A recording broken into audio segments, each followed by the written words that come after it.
Women football in 5 years' time looks very promising. Look, I have been with COSAFA, not at this decision level, but I have been with COSAFA since 2017.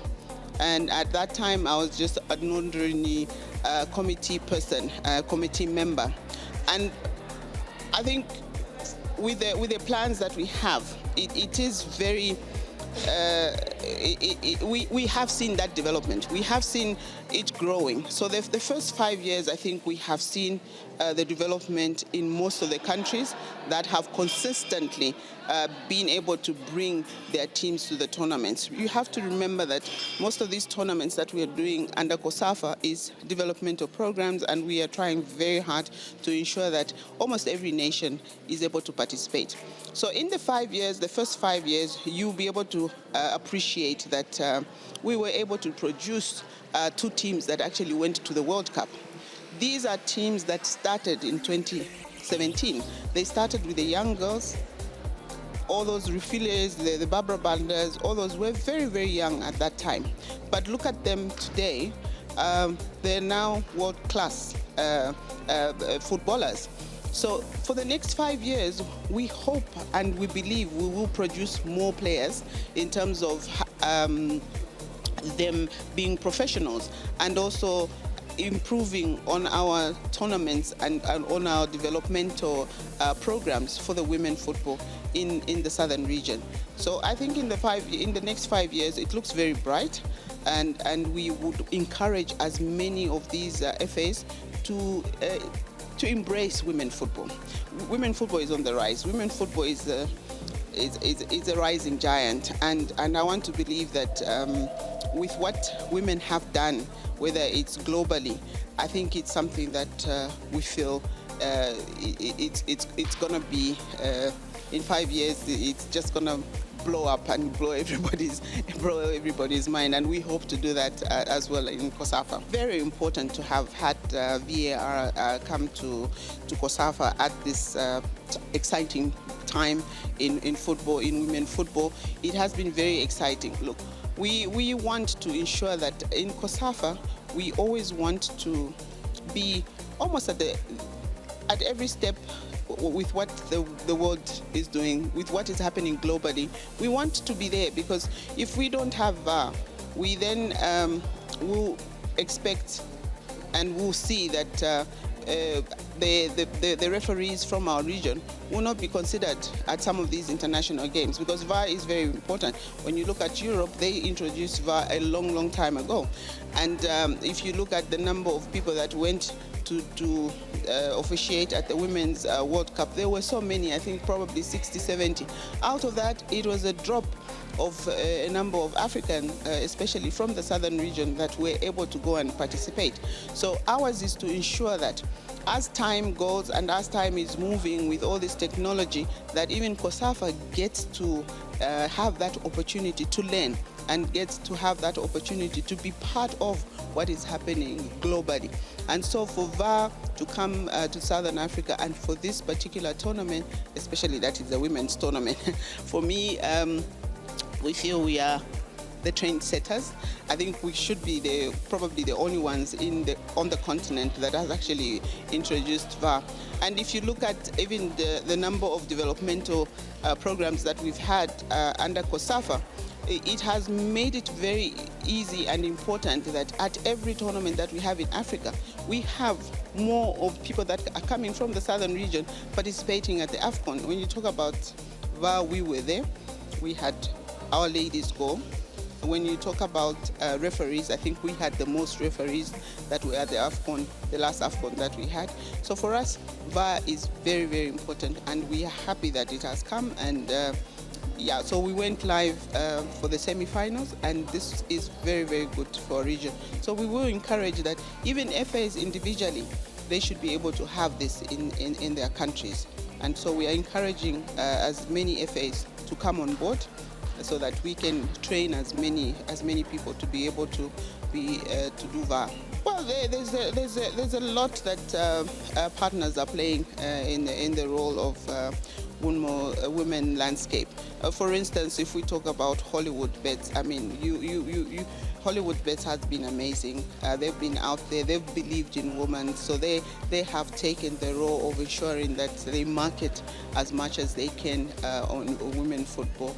We have people that are sponsoring water, for instance, at our tournaments.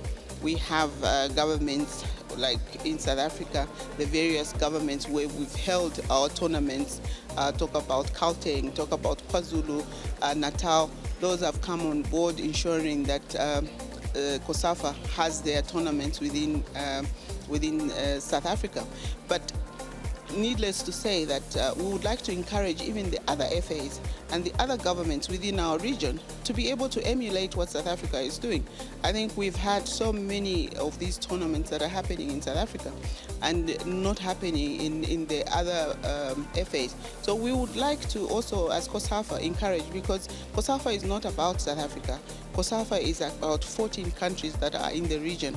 And therefore, if we have to develop and if we have to have almost a balanced development in terms of what football is all about, then we need to be going to even the other FAs and have tournaments there, because what that does, it brings a lot of development. For instance, when we at COSAFA, one of the things that we do, we always want to make sure that we leave a footmark in every area that we go. So we will train the referees, who have media trainings, who have medical trainings, who have administration trainings. But it's so difficult if we have to try and develop and train even people from the other countries if we don't have tournaments in their countries. It's to the advantage of all the FAs to ensure that they actually embrace these tournaments. We should reach a time where people should actually be fighting to host these tournaments, so that now they see the development, they see the benefits of having these tournaments in our countries. I think there are too many to mention. We look at, I always want to give an example of, we have women that have been in COSAFA, the women that have been doing football in COSAFA, and when you look at today, they are running some of these FAs as either CEOs, as referees manager, as technical directors. And so there are so many women out there. One of the women that we can actually point out would be Linda. Linda was a footballer at one time. Now she's running SAFA as a CEO. I mean, that is something that we should be able to appreciate, because you have to remember that most people would say, when you stop playing football as a woman, then that's the end of you. But then what we are now saying is women doesn't just end on the field. There are other things that women can do they can continue in the football world. We have a person like Gladys Lengwe, who back home in Zambia, she was one of the best referees that we had. Right now, she's now an instructor.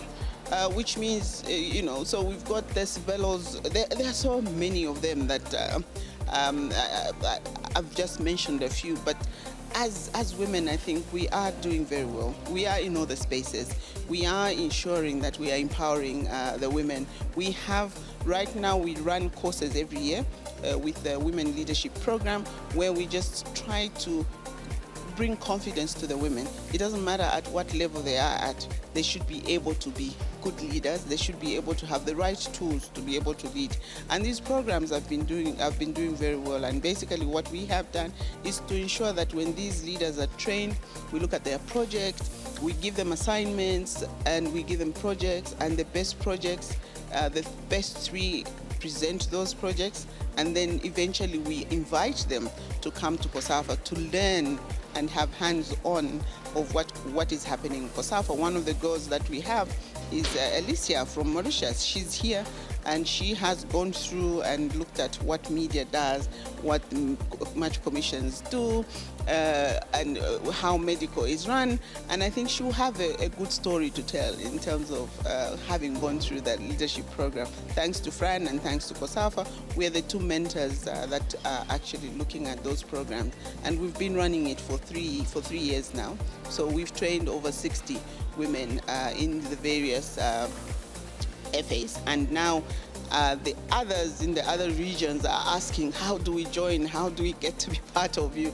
And so and further to that, what we've done is we don't just do those trainings in English. Now we've actually introduced French and Portuguese, so everybody now comes on board and be able to train without having to feel that because I can't speak English, then I can't be part of that program. So it's been wonderful. It's been a good journey with those programs as well. Look, there is obviously a lot of areas that we need to improve on.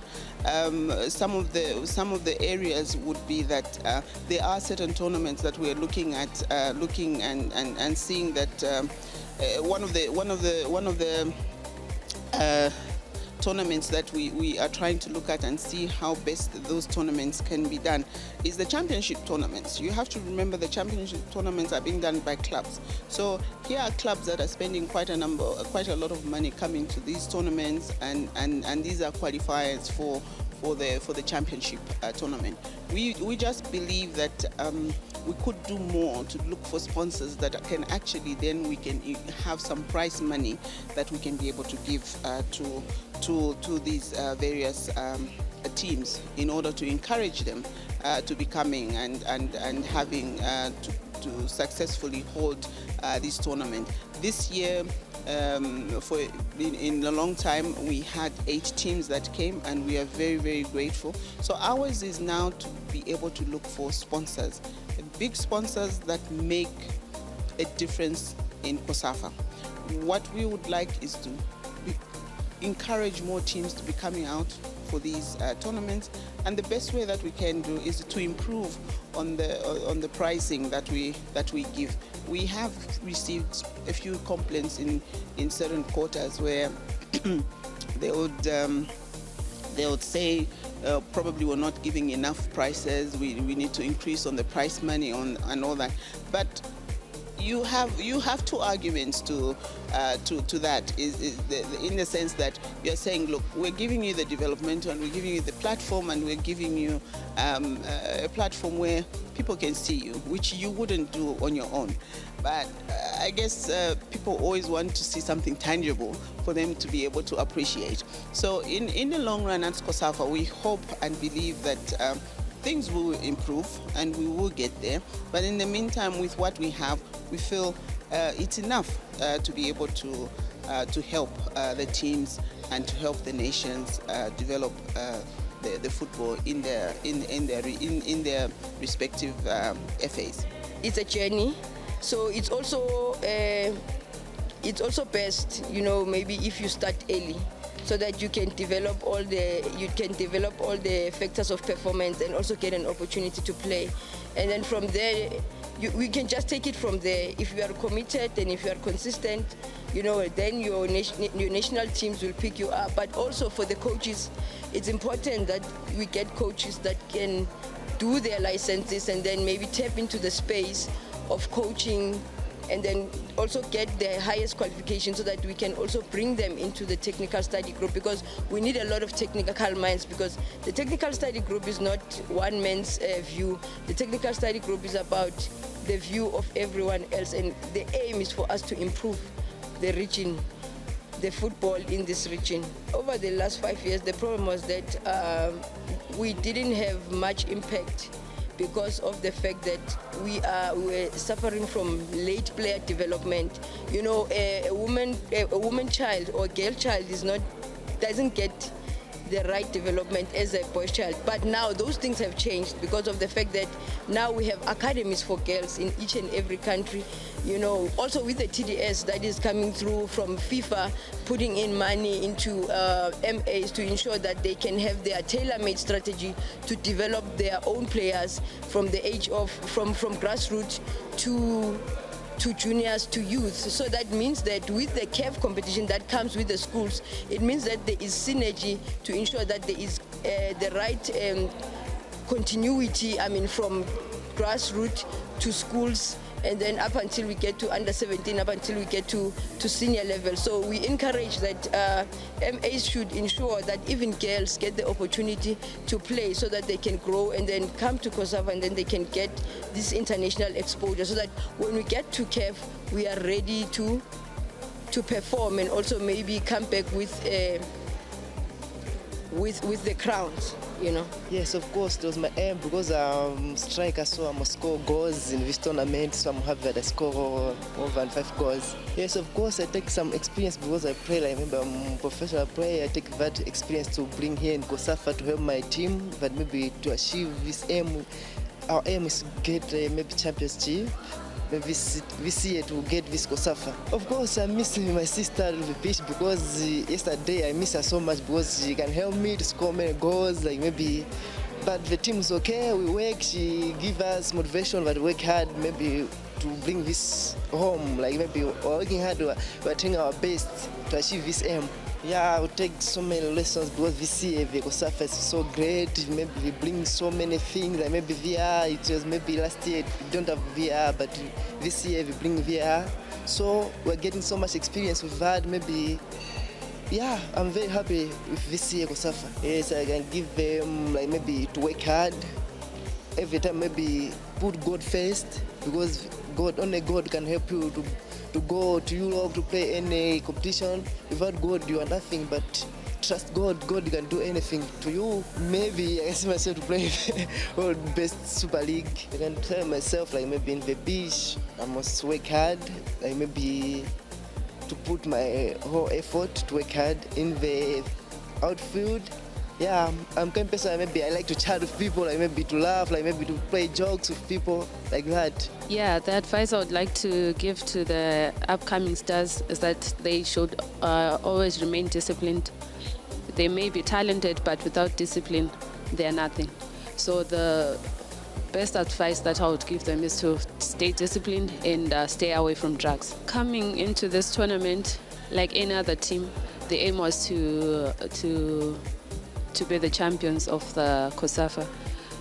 However, we've managed to come out of the group stages. We've played in the semis and we lost to Zambia, which is not bad at all, considering that we have not been playing international football for almost 2 years. So being where we are today, it's such a great achievement. Okay, from the games that we have played, we have realized that there is no small team. Yeah, football is changing and teams are improving. So it is very important to take each game as serious and as important as it comes. Yes, it has. Being the captain, leading such a very young group, it has made me realize my other abilities, the leadership qualities, the ability to lift up my teammates when they're down and to lead them. Off the pitch, I'm an inspiration to the young girls. I'm a business person and I'm also a mother. So I've quite a lot of responsibilities here. Okay, from here, firstly, we're going to make sure that we get the bronze medal tomorrow. And then going back to Zimbabwe, I'm going to further pursue my coaching career. I'm coaching an academy in Zimbabwe, so I'm going to take that further. And then I'll venture into administration. Yes, I do see myself playing in the Hollywood Super League, maybe for a season or two. Yeah, because it's more organized as compared to ours. So yeah, I would love to.